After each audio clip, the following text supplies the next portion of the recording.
Shalom sobat, semoga kita semua sehat dan penuh damai sejahtera dari Tuhan kita Yesus Kristus. Sobat, kali ini kita belajar dari Injil Matius pasal 24 ayat 15 sampai 28 dengan judul perikop siksaan yang berat dan Mesias palsu.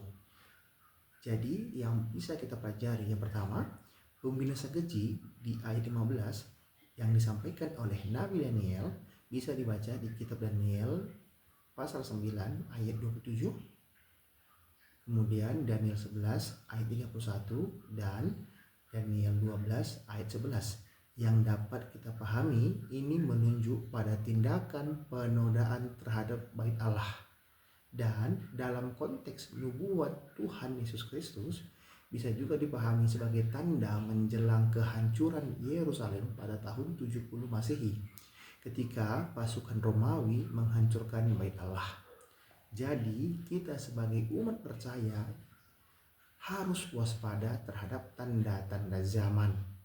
Yang kedua, jangan percaya kepada Mesias palsu dan nabi-nabi palsu yang bertujuan hendak menyesatkan orang. Itu nanti kita baca di ayat 23 sampai 26. Yang ketiga, kedatangan Tuhan Yesus Kristus akan terjadi secara terang-terangan, cepat dan tidak dapat disembunyikan karena disaksikan oleh semua manusia dari sebelah timur sampai ke barat.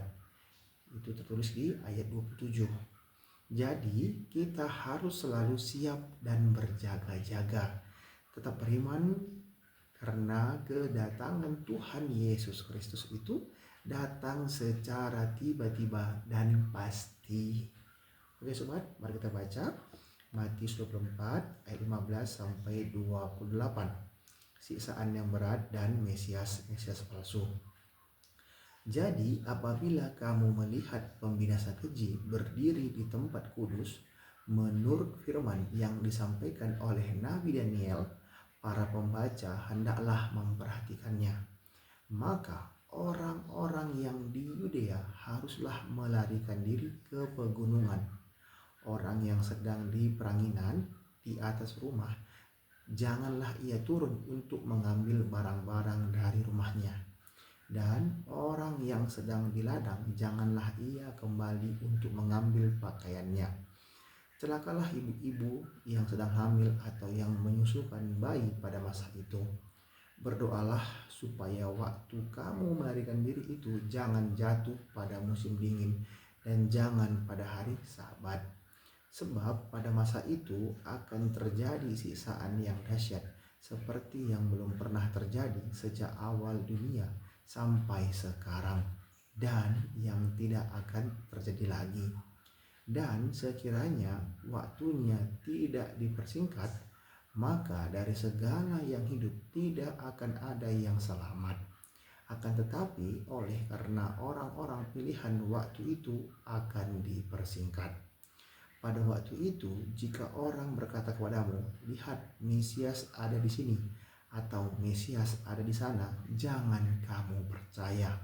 Sebab Mesias palsu dan nabi-nabi palsu akan muncul dan mereka akan mengadakan tanda-tanda yang dahsyat dan mujizat sehingga sekiranya mungkin mereka menyesatkan orang-orang pilihan juga.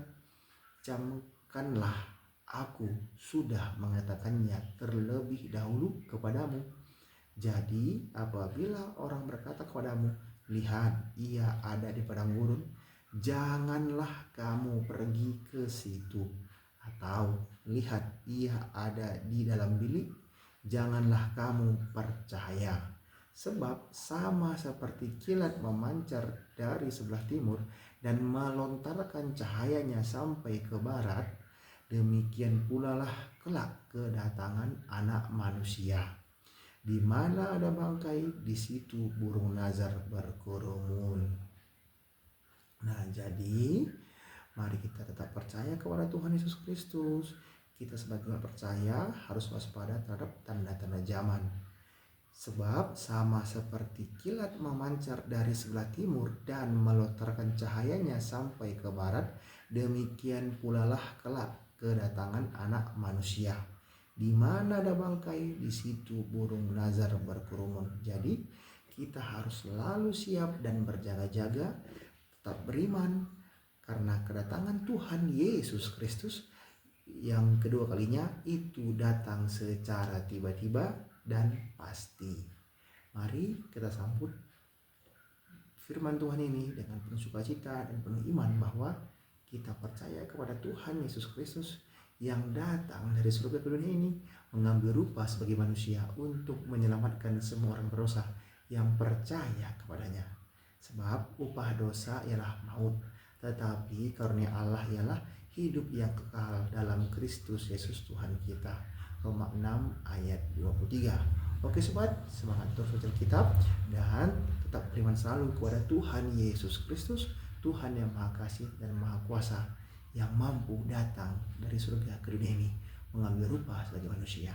Oke sobat, terima kasih. Mohon maaf kalau ada salah kata. Tuhan memberkati. Shalom.